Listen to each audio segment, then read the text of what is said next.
Welcome to America's Web Radio, and I hope everyone had a great holiday and good weekend, and that you were with your family.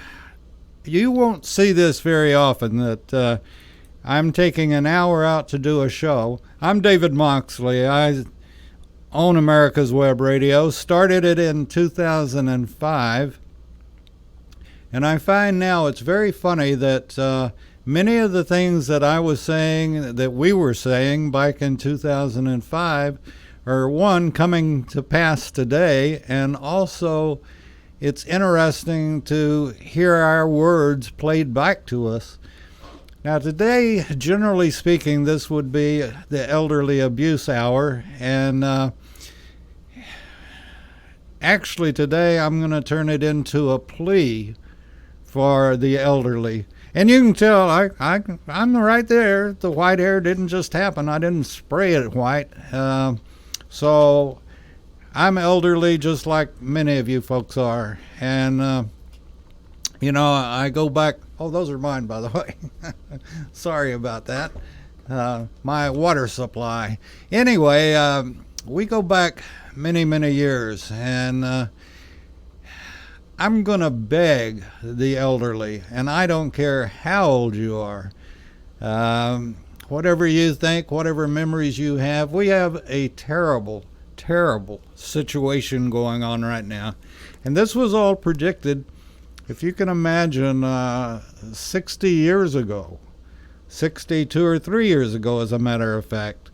I'm from Texas, and that's why the little bit of music there that we started off. But I'm from Texas, and I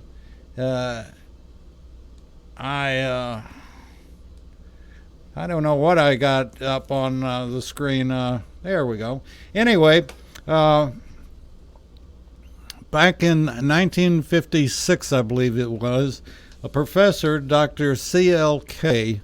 from Lubbock Christian College, came to my junior high school class, J.T. Hutchison Junior High School in Lubbock, and gave a speech. And this was right in the middle of the Cold War. And I've mentioned this many, many times on the air. And it's all coming to pass today. And just like you, I'm very tired of it. And the more and more folks that I talk to, we're all tired of it. Everybody's tired of the pandemic and the riots and terrorists. And this has been going on for years. This didn't just happen. As I was talking to one of our hosts earlier this morning, if you don't think this is all planned and it has been in the planning stage since 1956, 1955, right in the middle of the Cold War.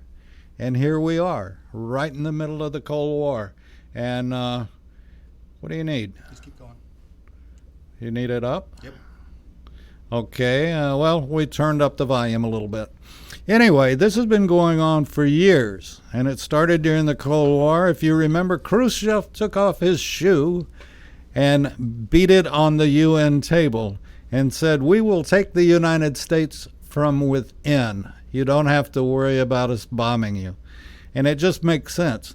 But the communists have changed.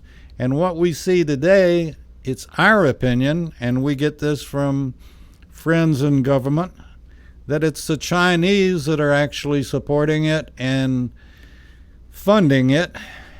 And one of the things, when you look at the from within, and the communists are communists. Let's don't kid ourselves. The Chinese work with the Russians work with the Chinese, and all of them work with Cuba, all of them work with Venezuela now, and this isn't fiction, this is fact.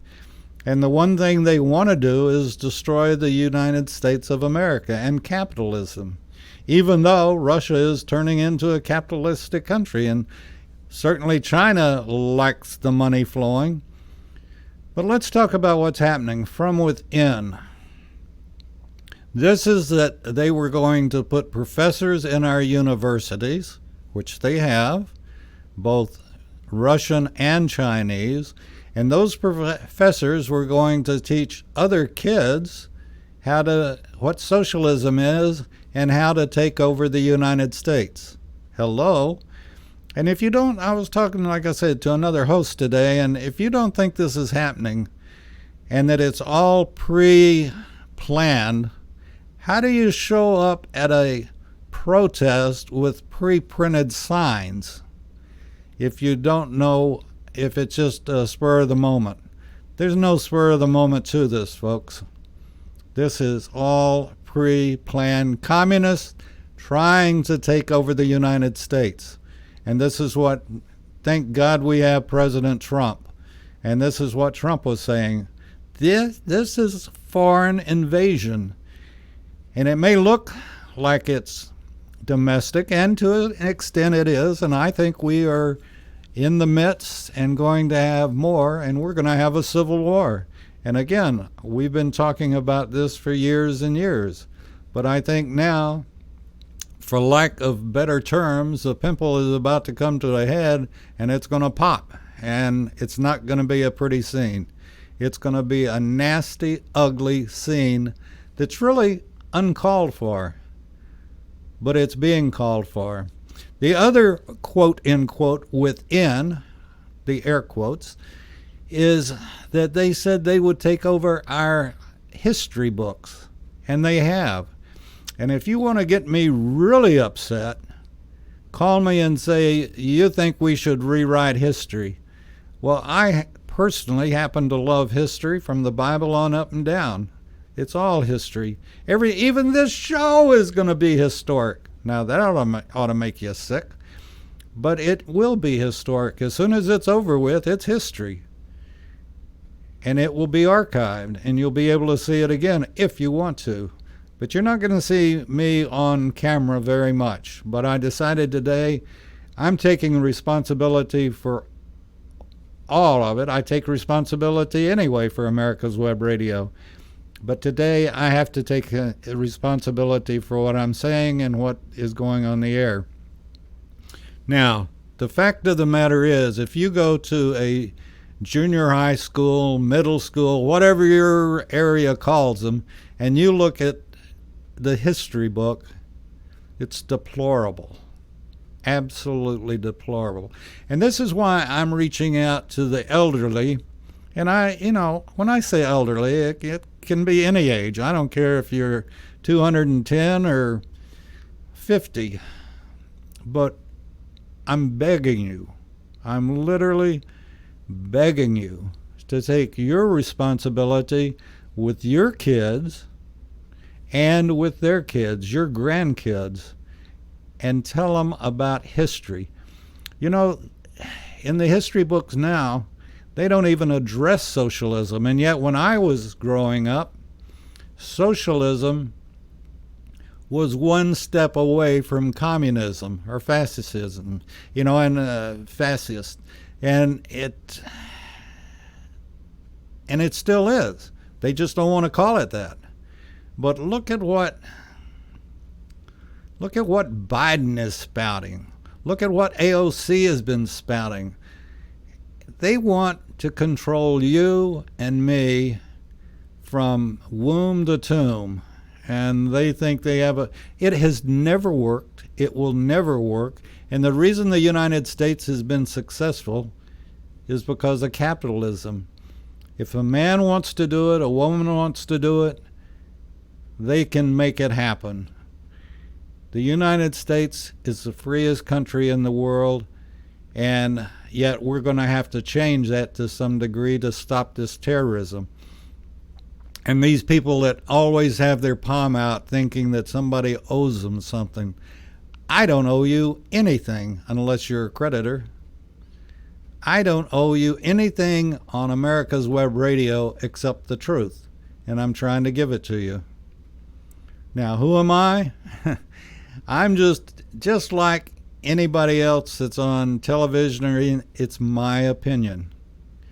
But I am very concerned about our country. I'm very concerned about some of my friends. I'm very concerned about the next step that these terrorists may try to take. And I'm very concerned about talking to my attorney and other folks that are knowledgeable that, what we've said is coming true, that we are in a civil war. And it's not just a civil war. It's just like every place there's a war right now, who's funding it? We've said this all along in every situation, is follow the money. George Soros is a piece of garbage that funds things that are totally, in my opinion, illegal and riotous and everything else. And I'm sure that he is funding it. The Democratic Party is funding it. Antifa didn't just happen. They need money like everybody else. Afghanistan, the Russians wanting to go in there and put money in. It all takes money. And we should be thankful that we have a president that recognizes what's going on and wants to put a stop to it. We have to put a stop to it. The riots can't go on. The 2 kids that were killed in Chicago this weekend. And I got in trouble for saying this once before, but if Black Lives Matter, then why aren't they in Chicago every weekend? There was a young man, 14, and a young girl, 7, killed in Chicago, and 60, I believe the number was 60 some odd others that were, or 14 others were killed, and 64 were injured. This is crazy. And if you don't realize that it's crazy, then either you have your head in the sand or there's something else the matter with you. You don't watch fake news, whatever it is. I don't know. And I don't know that you're watching this, obviously. But I am concerned. Okay, so I'm pleading with the grandparents. Please sit down with your kids. I don't care how old they are, and your grandkids, and talk about how you grew up, how it was safe, even in Chicago, to be out in your front yard when you were growing up, or wherever it might have been, that you had neighbors, that you all went to school together, you all did all sorts of kinds of things. And even in grade school, we had football teams, we had baseball teams, and we all played and worked together. And now, I got an email today, do you believe in security at your schools? Our security when I was growing up was a 6'2" or 3" principal that had a paddle that hurt. If it hit you on the thighs, it hurt. Or even if it hit you on the butt, it hurt. But it got your attention and you didn't do it again. I was amazed, and I guess I live with my head in the sand, but a few years ago I was introduced to the fact that high schools, middle schools here in Atlanta, they all had police officers, that the Fulton County school system has their own police officers. It's not the kids, folks. It's the parents. It's not the kids, it's the parents. The parents that want the easy way out, and they look at the teachers like babysitters, or they look at the principals or teachers not only as babysitters, but the disciplinarians that take their kids and they shape them instead of the parents shaping them. That's wrong. Parents, if you've taken the responsibility to have a kid, then you should take the responsibility to teach them and teach them right. And how do you teach somebody? What is teaching? Every form of teaching is history. I don't care whether it's English, math, history, heaven forbid, American history, Georgia history, Texas history. Everything is history. And for a country to come in and say, we're going to rewrite history, we're going to change your history books, then that is terribly, terribly wrong. Think about it.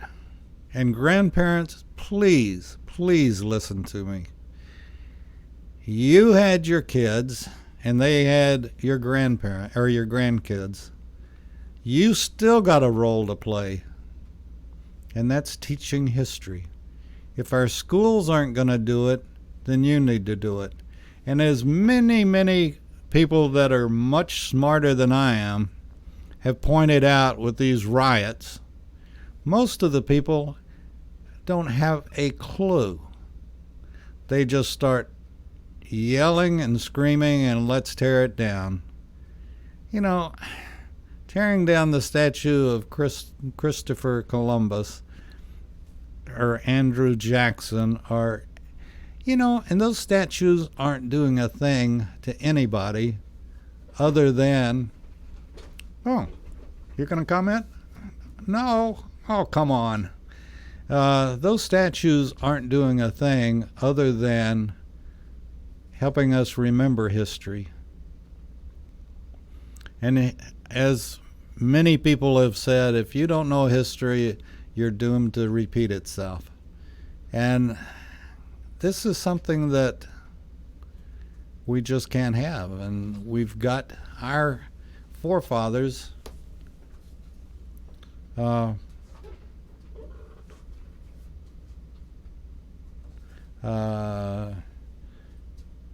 yeah, that's okay, whatever. We're going to have a caller in a minute, and so I may have to sort of juggle around on getting things set up, but that's not a big deal. You'll put up with me, I'm sure. Anyway, we've got this problem that we got to face, and we got to face it like adults. And, we've been facing it for some years, but in many cases we're letting the tail wag the dog instead of the dog being in charge. And we've got to become adults and put things in the right perspectives. It's got to be the reality of it all. And Vietnam made it very clear that we're all in this together. Now, I hate that term, and we use it now with everything from the pandemic to the riots, that we're all in it together. No, we're not. I'm not protesting or in the riots, and like somebody said, it's a disservice to the people that are protesting to be lumped in with the rest of the crooks and thugs and thieves and Antifa and all this that's trying to bring total disorder to our country. And I'm sorry. And I offended some people the other day, and I'm sorry about that, but grow up. Facts are facts. And we can't have the tail wagging the dog. We all live here. I have just as many rights as somebody else that says, oh, well, 200 years ago we were 200 years ago is 200 years ago. And I'm sorry, and I agree that there was some injustice. But at the same token, hello, if you look at history, that's the way it was. I can't change, and I don't want to change history. I don't want to rewrite the history book. I just want to write a prettier history book today than we had yesterday, which is being rewritten. The strongest nation in the world, the United States of America, when needed, has always answered the call. We weren't ready for World War II, but we won it. We weren't ready for Vietnam, but in spite of what it says, we won it. And we weren't ready for Afghanistan. We weren't ready for a lot of situations. But we stand up for what we believe. and we believe in freedom and in capitalism. And capitalism is the greatest tool ever. And also, we believe in God we trust. In my opinion, and it's only my opinion, no other people have the same opinion, but I'm saying this, that one of the biggest mistakes we ever made was taking prayer out of schools. And as a country, we lived under "In God We Trust." And God hadn't let us down, we've let him down. And, this is something that parents, grandparents, we have to put back in our system. It doesn't matter whether you're Christian, Jew, whatever you are, we still believe in a higher power. And we have to protect that higher power, that he will protect us. And he will. I'm not a preacher. I just have my beliefs and believe that one of our biggest problems in our country right now is parenting. And a lot of kids grow up without fathers. They grow up in some cases without mothers. And this is wrong. This is wrong. Parental influence should come from the grandparents as well as the parents, and teaching history and what love is all about and what you can do and can't do discipline-wise, but that the United States gives you every opportunity in the world to do whatever you want to do. And this is the way it should be. And this is the way that I grew up, and I am very blessed that I grew up in a time that, we had the Cold War, okay, but still, we also had fun and friends, and we didn't have we had the Cold War, but it really wasn't a war of takeover, not like what we're seeing today. And folks, we just can't put up with it. I have never in my life, and nobody else has either, because this has never happened, that everybody is stressed out in one shape, form, or fashion. This is why we do so many different shows on America's Web Radio, trying to find some kind of level. Daru, our Kung Fu master, comes in on Fridays, and there's no other station in the country that I know of anyway, like ours, that does meditation for an hour, just trying to cool everybody off, just trying to show how you can take something as simple as mandatory breathing, you got to do that anyway, but change it into something that helps you relax, helps you understand who and what you are, and gives you an opportunity just to have peace. And it's very good. And I want to thank Daru, and him being a Kung Fu master has been very interesting. I also got to mention that I had a very rewarding yesterday. And, we've got Mr. Victor Armendariz on the phone. And, Victor, you there? Okay, let me transfer you in.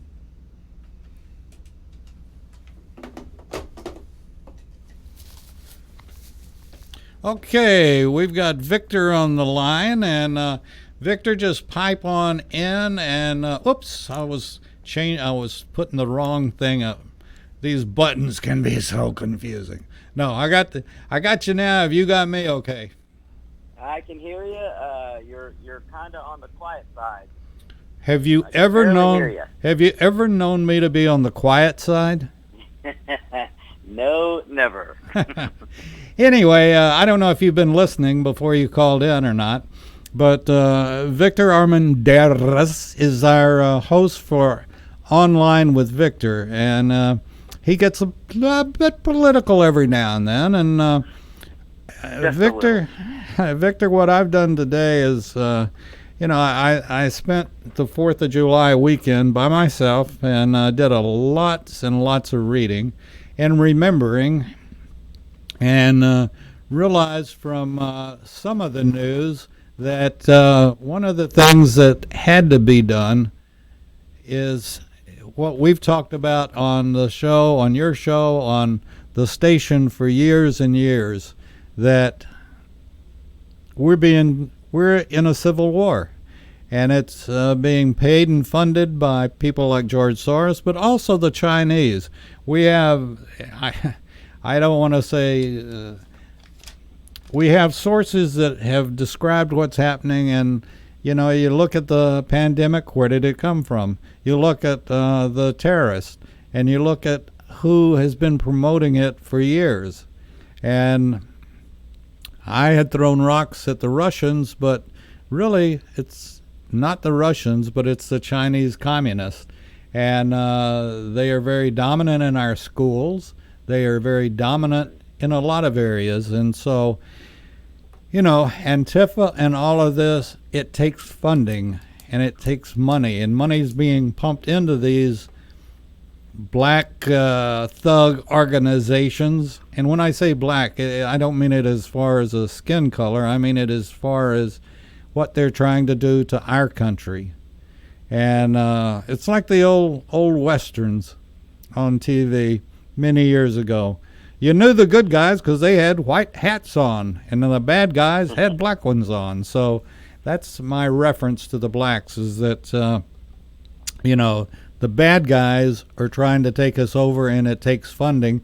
And I mentioned, too, when I was talking to one of our other hosts this morning, Victor, that, like he said, all these signs that pop up at these quote-unquote protests or riots, they're not printed on the street. They're printed well in advance. So this is all planned. What say you? Well, you're definitely, David, what I've tried to explain to people is it's absolutely a movement. When you see organized bands of mass people that show up at a exact certain time, exact certain day, with ropes and chains and vehicles and ways to pull down statues, that's not by accident. They're organized, and a lot of these protesters, if you're able to get to one that won't shout, scream in your face for 5 minutes, and will give you every now and then they'll give you an actual answer.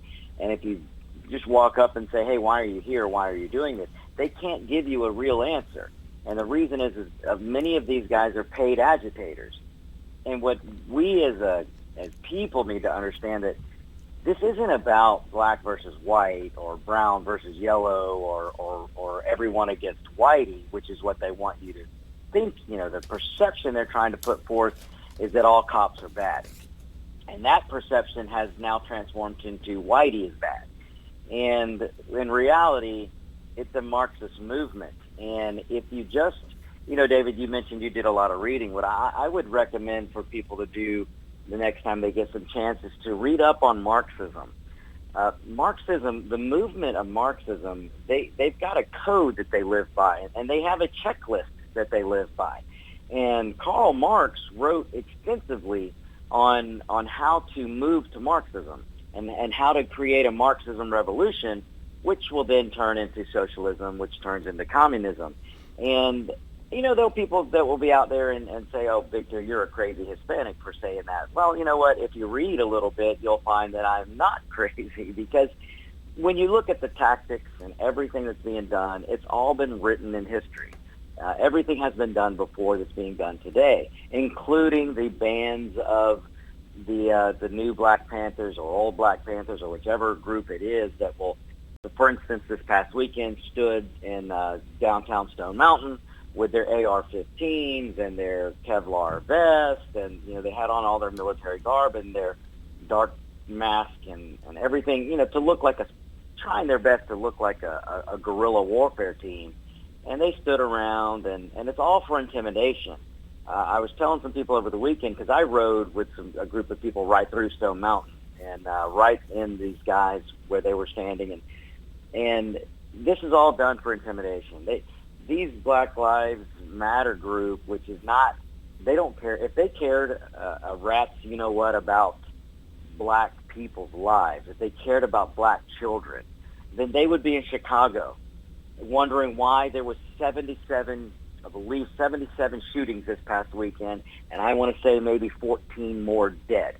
That was black people losing their lives in Chicago for, again, another weekend of double digits. So this movement isn't about skin color. This movement is basically a Marxist movement. And if you doubt me, just look up Black Lives Matter. Look up their website. Look up the Black Lives Movement website. And they do not hide the fact that they're trained in Marxism.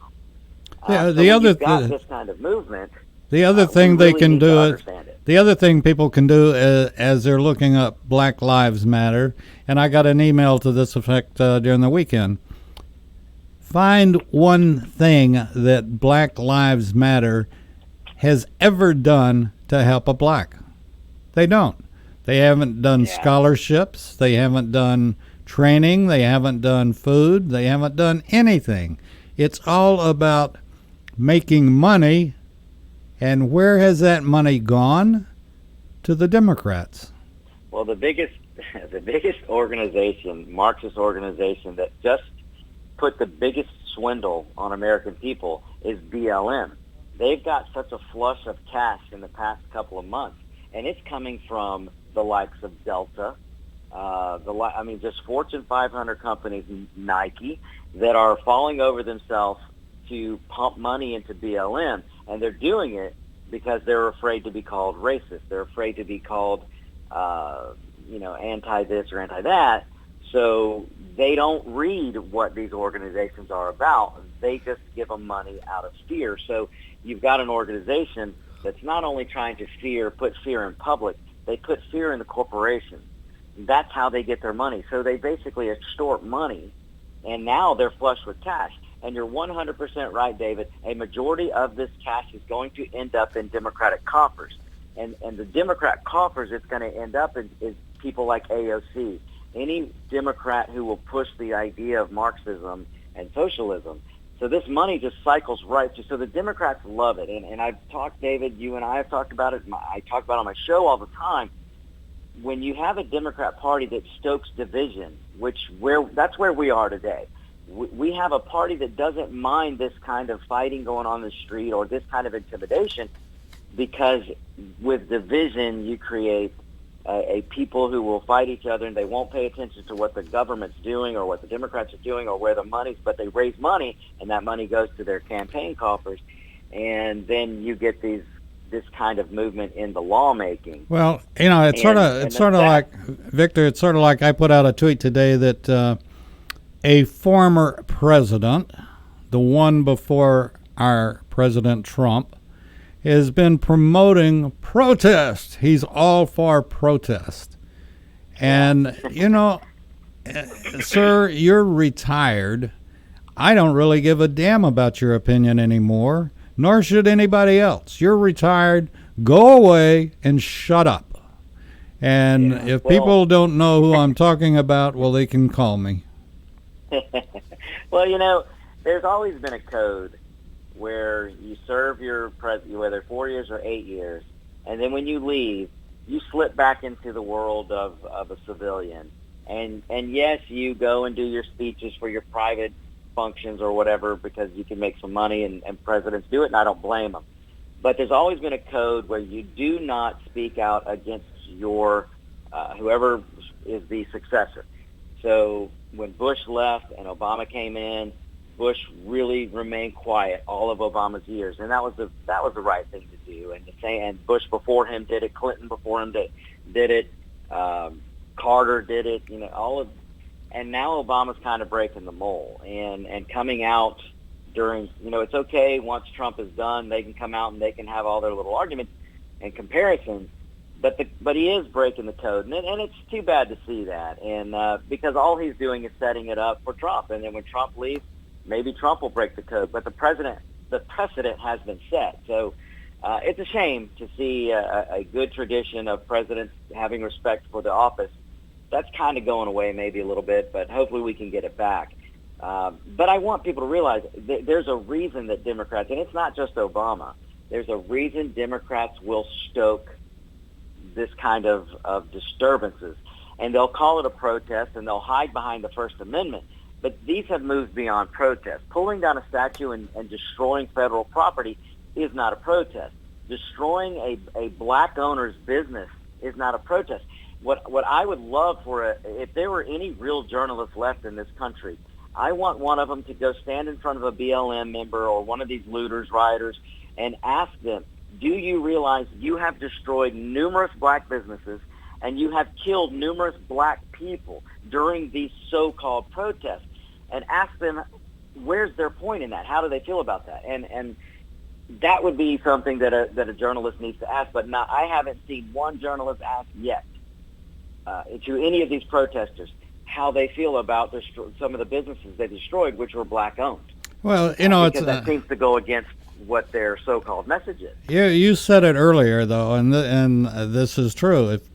If someone were to go in and really follow the money, you'd find that most of these protesters, they don't have a clue. They're thugs and wanting to get paid. Yeah. They get $20 for doing it, $50 for doing it, whatever. Mm-hmm. I was in D.C. and many years ago, as a matter of fact, and talking to some D.C. police that they were protecting us from a quote-unquote protest, and it was really a protest. It wasn't a riot. It was just people carrying signs and yelling as they went through the street. And he said, they don't know what they're talking about. They're paid, and they're told what to say, and they're told which signs to carry. They aren't part of a large organization. They're part of people that need to get $20 for doing it, or some of them were getting $12 an hour back then. But they weren't protesters. They were just employees of somebody that could afford to pay them to march down Pennsylvania Avenue. And they are paid agitators. And I've said it before, and you mentioned them earlier. If you want to see one of the major culprits, look up George Soros. Do some research and read about George Soros. George Soros pays a lot of paid agitators to go and disrupt different cities. That is why you have a lot of these people who are destroying businesses in cities that don't even live there. And it's really, really sad to see, but you've got a man like George Soros who will fund it. And there were people, and when we've kind of got the perfect storm here. We've allowed the government to create 20, 30, 40 million people to have no job. So when you get people, and think about this, 3.5 years into the Trump administration, we had more people working in America than in history. Well, when you start to take some of those people and put them back on the streets, they're going to go back to what they were doing before, which is look for different ways to make money, and many of them will turn to being paid agitators. So when they don't have a job to go to, well, maybe let's go hang out in the street. And then when you pay them a little more, a lot of them become paid agitators. And this is a problem with good people who did get together and probably did want to protest and get their message out, but then they are taken over by the agitators. And the agitators start the looting and the stealing and the burning down. So there goes your message. I want to get back to why I'm doing this show today, Victor, in that, like I said, I'm not pleading, I'm begging for grandparents and parents to teach their kids history. Yes. We wouldn't be having all of this crap if our schools had taught our kids history, what the flag means. They had flag burners out in front of the White House last night or night before last, and there should never be a flag burning. It should stop before it ever starts. Yeah. And if people appreciated our history, if they were taught the true history of why we have learned not to let the flag touch the ground, why we have learned not to burn a flag. If they knew the history of where that came from, then maybe that would stop. But we don't teach that in schools anymore. I promise you that most college students, most high school students do not know why we revere the flag so much, and that's a shame. And David, you're 100% right. We need these grandparents and parents to start teaching history because the schools aren't going to do it. And in fact, David, we just had a 4th of July celebration, our 244th birthday. And I would beg people to not only go and start teaching your kids why we don't burn flags, why we don't step on or allow a flag to touch the ground. Go back and start teaching about some of the 4th of July speeches. Go back and look up Frederick Douglass. Go look what Frederick Douglass said. Go look what Booker T. Washington said. These people want to get out and have this Marxist movement and tell you how you're supposed to act because of the color of your skin. Well, how about going to look at some of the men who really did make a difference? And they did it with the flag at their back. They did it in the name of America and the name of unity. They didn't do it in the name of division and the name of calling for some so-called revolution to take down freedom. That's the other thing, David. If anyone does any research and looks at the movement that's going on now, it's an anti-freedom, anti-liberty movement. And throughout our history, this country is based solely on freedom and liberty. And David, you're 100% right. That history needs to be taught. And the only place they're going to teach it, and that's why I'm reaching out to every grandparent and parent that's old enough to know what discipline is and know what history is, that you have to get with your kids, sit down with them, talk about it, ask them if they have questions, and then answer them and or show them the answer. And it's like our weekend of doing all veterans on Saturday. All of our shows were veteran stories. Why would somebody raise their hand and say, I will protect and defend the Constitution of the United, against foreign and domestic, and know that they're putting their life at risk? Why would anybody do that? Because they love their country, and they realize what this country has done for them. They realize that, again, you teach history, and the history is we have been the most giving country. I think Colin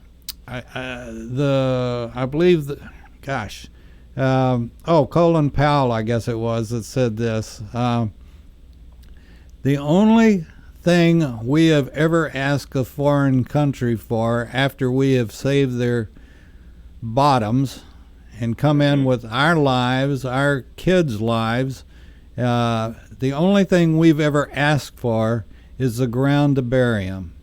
We've never tried to. We didn't take over the oil industry in Kuwait. We didn't take it over in Iraq or anywhere else. All we've ever asked for is the land to bury our dead. And we are the most giving country in the world. And grandparents, I don't know how many of you are listening that are veterans. It could be the wife, the husband, whatever. But you have to teach your kids why someone will raise their hand and offer their life for their flag or for their country. And many, many of our citizens have died over the years from World War I, World War II, Korea, Vietnam, but they loved their country.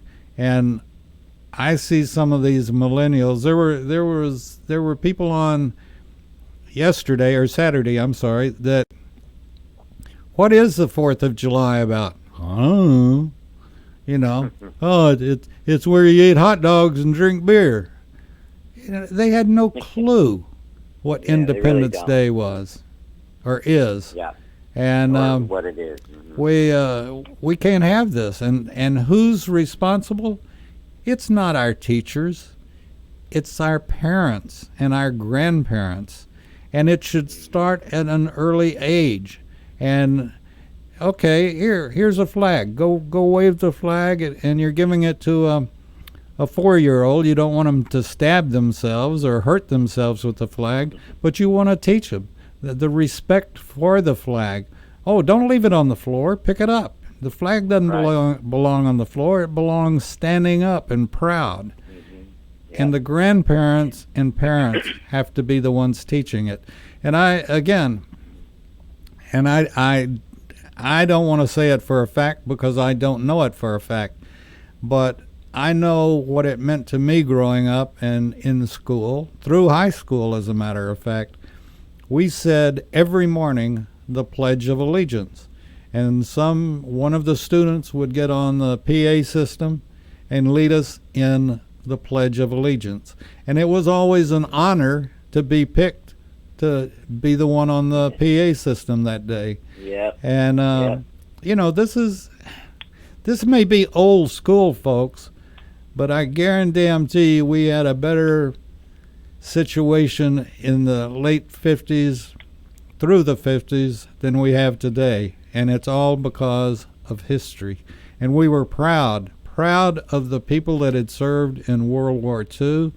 I know, and I've mentioned this before, but my dad was very, very smart.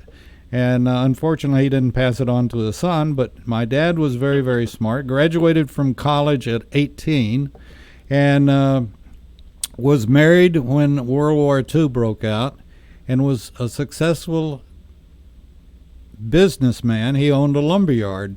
And as soon as World War II broke out, he immediately sold.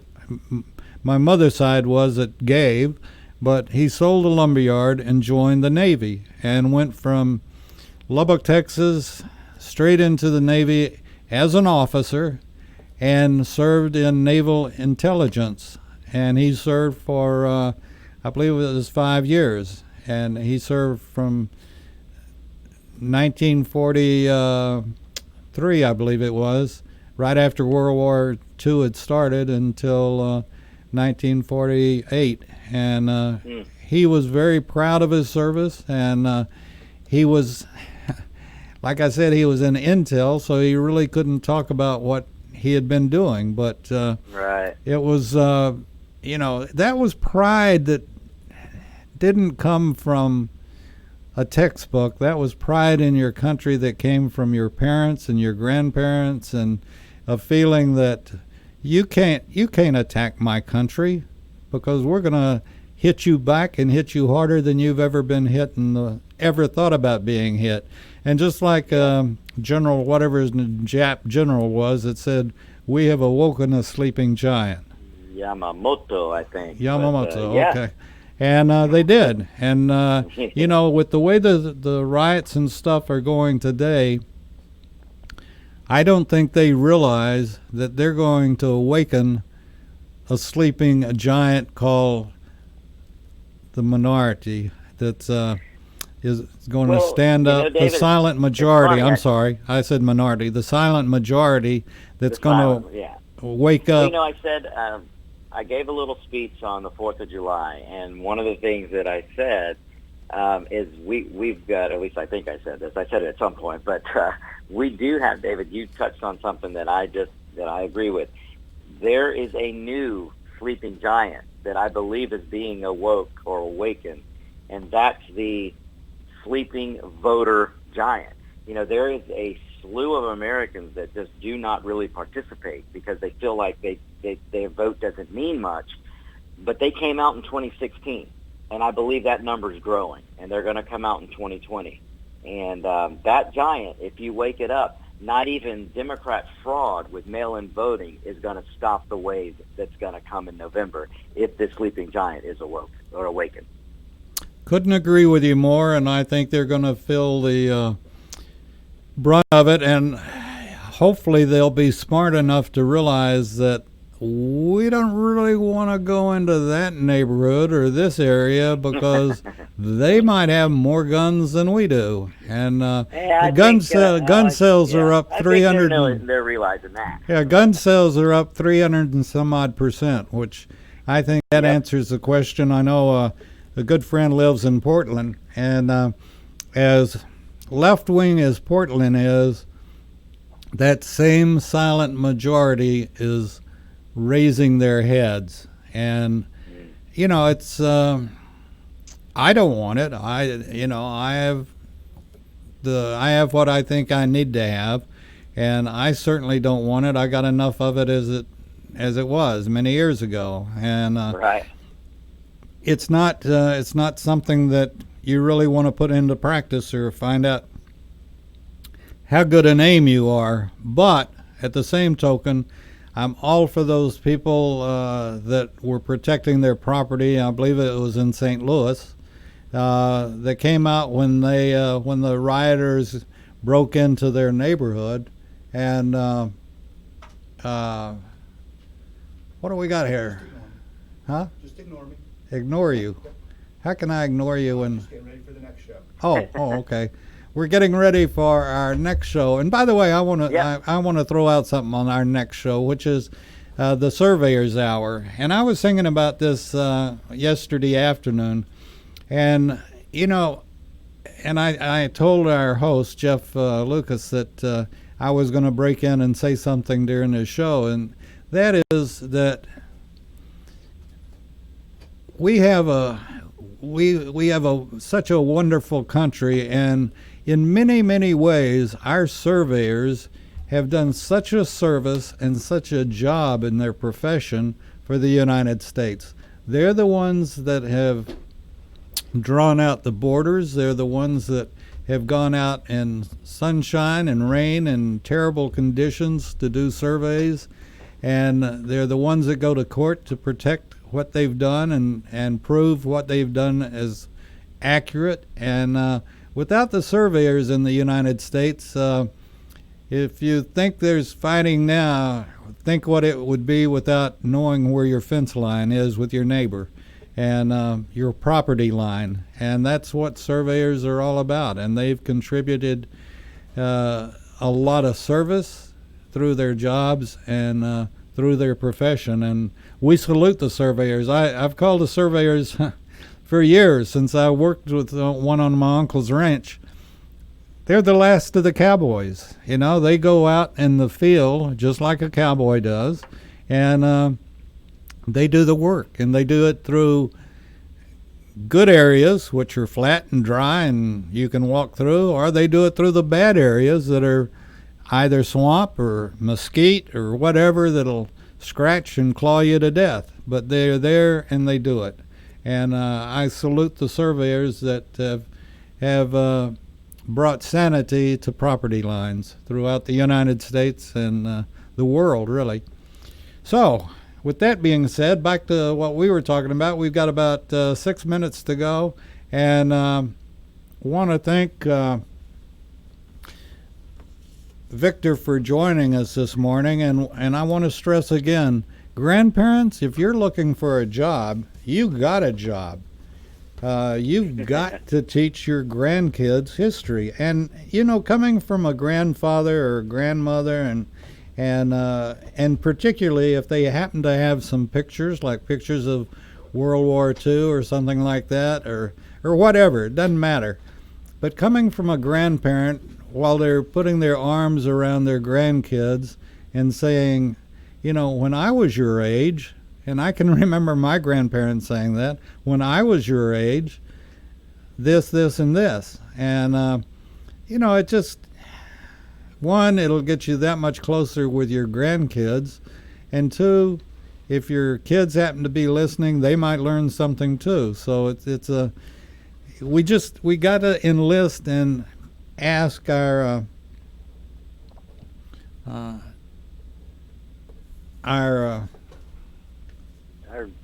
parents and grandparents and anyone else that do the most important job, teach history. Oh yeah, and it's more important today than it ever was, as the world is trying to, or as the criminals and thugs and the ones being paid for this terrorism are trying to destroy the greatest country in the world, and we just can't let them. And we can stop it, literally stop it, with history. And these jerks that are tearing down monuments, Um, they're Well, they're not anything. They're just crooks. They're thugs. they're thugs and Marxists. Yep. I mean, again, if you go look at the rules for Marxism and any tyrannical group, whether it be the Taliban or any Marxist group, socialist group, the first thing they do when they're trying to cause a revolution is take down the historical statues in churches. They want to burn churches and take down any historical facts. You just brought up a good fact. I got an email this weekend about churches, and this was scary. I go to church, and I can't say it's happening in our church, but this email came about that like I said, the Chinese have been infiltrating our country for years, and you don't know it? Hang on one second.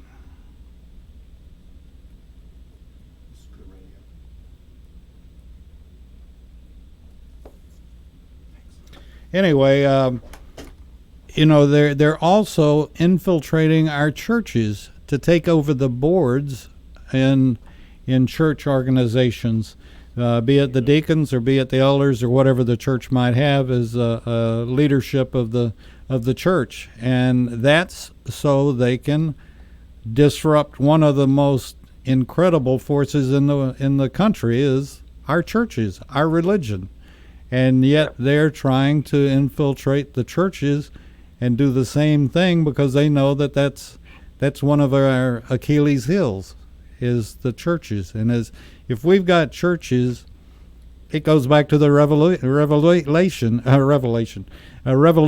where there were meetings held by the revolutionist Americans to fight the UK, to fight King George. The meetings were held in churches, and they knew that the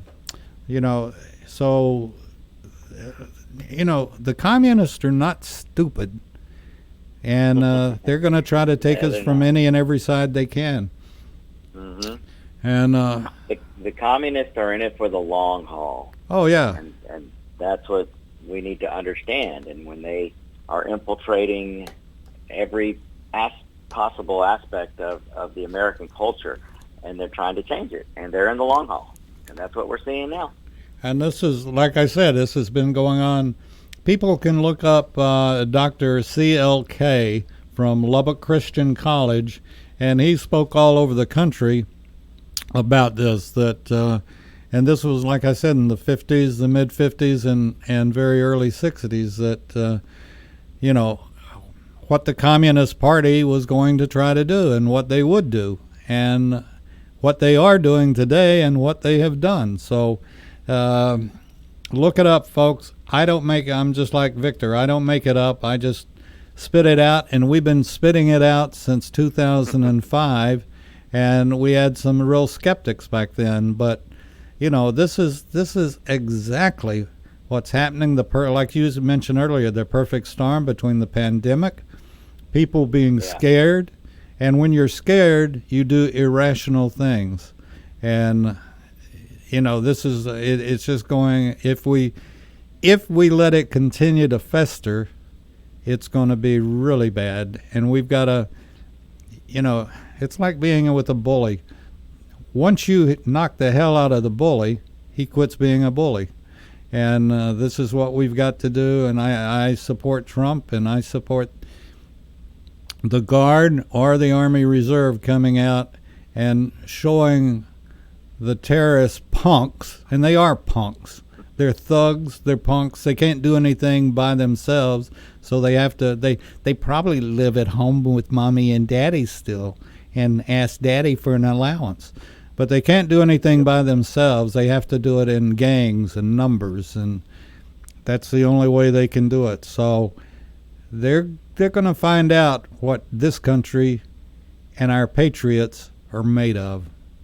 And with that, we got to get out of here. Victor, thanks for joining me, and we're going to be turning it over. We're going to go to the our hour on surveying very shortly. So again, Victor, thank you, and we'll see you Tuesday on Point with Victor. Take care, folks. We'll be back in just a few minutes, right after we find our mouse and where our mouse is.